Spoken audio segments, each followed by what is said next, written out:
Yes, we recognize the gentleman from Taguig. Thank you, Mr. President. Mr. President, Mr. Senate President and Presiding Officer, as the preamble of the Constitution said, imploring the aid of the Almighty God, and as you said yourself, that every stage of this impeachment, we have to make sure na patas, we have to make sure na may due process, we have to make sure that it is fair. It is very clear in the Constitution of the Philippines that the presiding officer is the Senate President.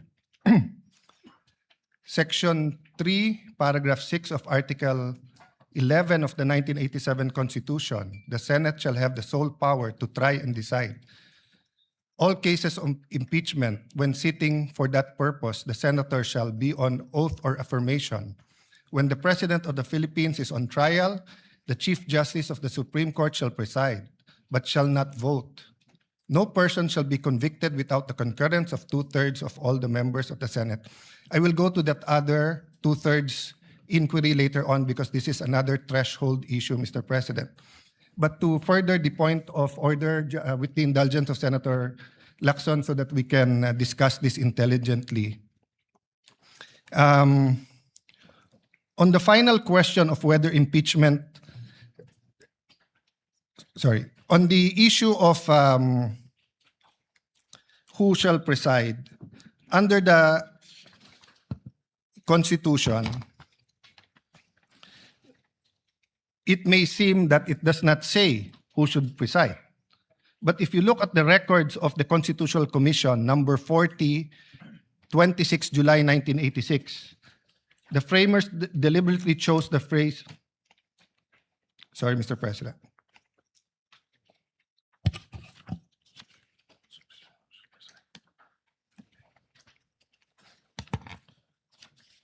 I am referring to Section 6, Article 11, and then Constitutional Commission number 41, 27 July 1986. The presiding officer, Mr. Treñas, Commissioner Davide is recognized. Thank you, Mr. Presiding Officer. I have some proposed amendments on Section 3, subparagraph 5. The presiding officer, Mr. Treñas, the gentleman may proceed. Mr. Davide, who later became Chief Justice, this is without prejudice to whatever amendments may be accepted by the committee when the Aquino amendments will be taken up. It would consist in adding a new sentence on line 20 before the phrase "no person shall be convicted," inserted the following: all other cases, the President of the Senate shall preside. The presiding officer, what does the committee say? Mr. Munsod, is it not understood that when the President of the Philippines is on trial, it is only time when the Chief Justice of the Supreme Court will preside?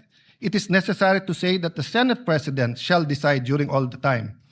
Presiding Officer, Mr. Davide, Mr. Presiding Officer, I precisely presented this because we had a distinction when it comes to the Chief Justice Supreme Court. But with that clarification, that in all other cases, it should be the President of the Senate who shall preside, I withdraw my amendment.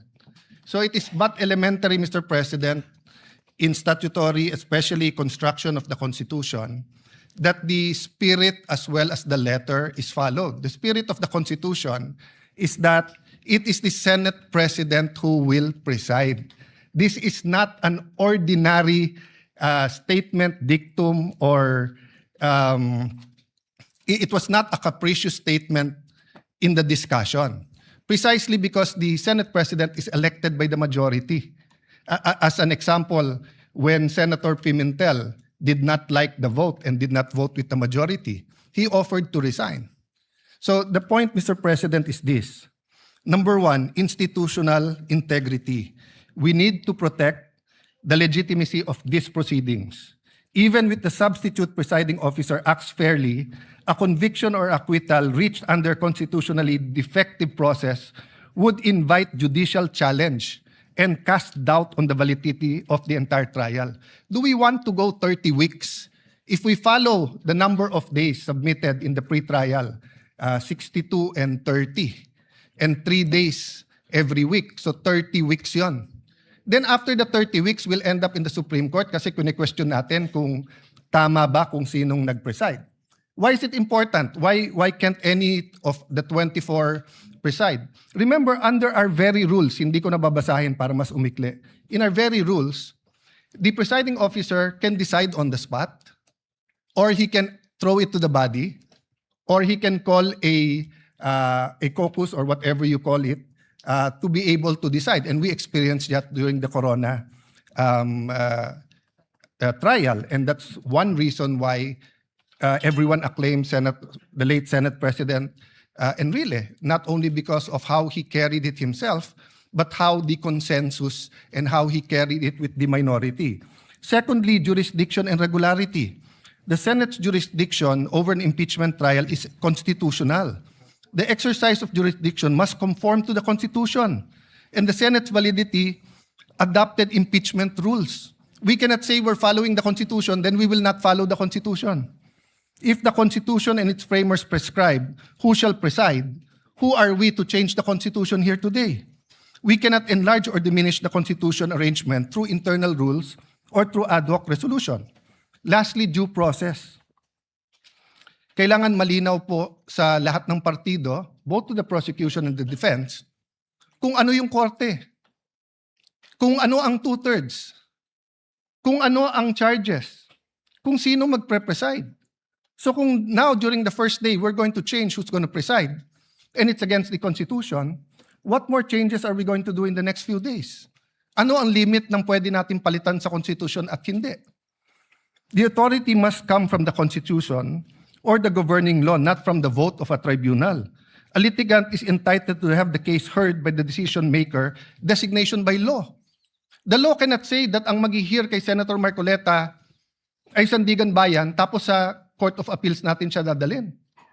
Hindi pwedeng sabihin sa RTC dapat i-hearing si Juan de la Cruz, tapos sa Sandigan Bayan natin dadalhin. Hindi pwedeng sabihin tatlo sila sa CA, pero in this case, nagbotohan kami, isa lang kaming mag-hearing. Proceedings before a judge or hearing officer who lacks the legal authority are invalid regardless of fairness of the proceedings. A judgment rendered by court without jurisdiction is null and void and may be attacked anytime. It creates no right and produces no effect.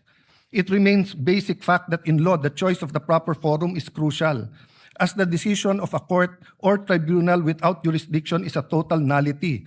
A void judgment for want of jurisdiction is no judgment at all.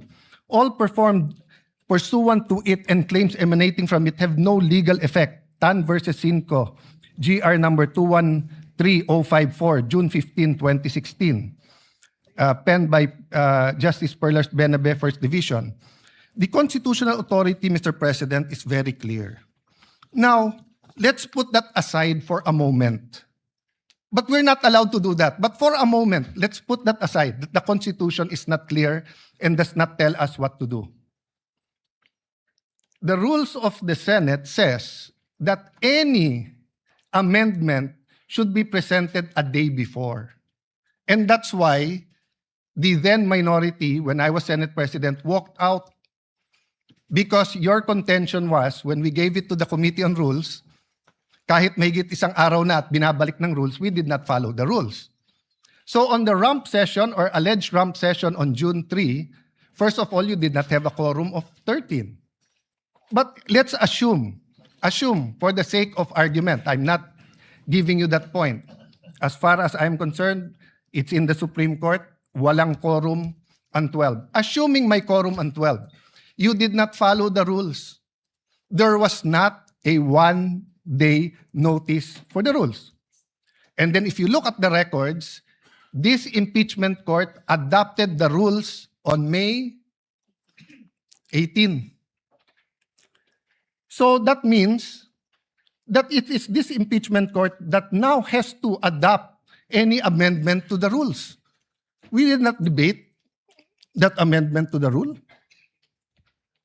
We cannot now just change the rules. We're here for the opening statements. We're here for the trial. Are we here to change the rules? We're changing the rules here today, Mr. President. So, Mr. President, later on I'll ask permission to talk about yung two-thirds, because both the issue of the presiding officer And the issue of what constitutes 2/3 of all members is a threshold issue. Para maintindihan lang po ng lahat, lalo po sa mga kababayan natin na nanonood, Merriam-Webster, simple definition, a threshold issue is a preliminary question, minimum requirement, or foundation condition that must be met or resolved before proceeding to the substantive merits of a case, project, or process. In this initial criteria, if this initial criteria is not satisfied, further action is typically dismissed or halted. I want to avoid that this impeachment trial will be declared null and void. I want to avoid walkouts. I want to avoid any delays, Mr. President. The Senate President is more than capable. He said he is willing. He said he is ready. He has been in many situations in his life that people say you cannot do it, but he is done well. He has studied. So what is the issue? Why do we have to vote for a presiding officer, Mr. President? Why can't we follow the Constitution? So the point of order, Mr. President, is that amending the rules, implementing a null and void rule, and violating the Constitution will endanger this whole hearing, Mr. President. So please rule on the point of order, and I hope that the Senate President, who is more than able, will preside.